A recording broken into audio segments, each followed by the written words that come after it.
رسول الله صلی الله علیه و آله که ولا تحاسدوا، حسادت نکنید، ولا تباغضوا، بغض نکنید، ولا تدابروا، رویتون از یک دیگه دور نتین، و کونوا عباد الله اخوانا، برادرای مسلمان باشید، برادر یک دیگه.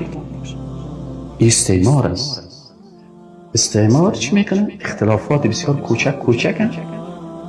حالا یک نفر غلام انگلیس در اینترنت میشینه با اساس توصیه انگلیس امریکا ماش برش میده، بخیز اختلافات چی کن؟ دامن بزن. بخی بیادبی در مقابل امام ابو حنیفه بکن، بخی بیادبی در مقابل امام شافعی بکن، بخی بگو سلفی ها کافر است، بخی بگو فلانی وهابی است، بگو که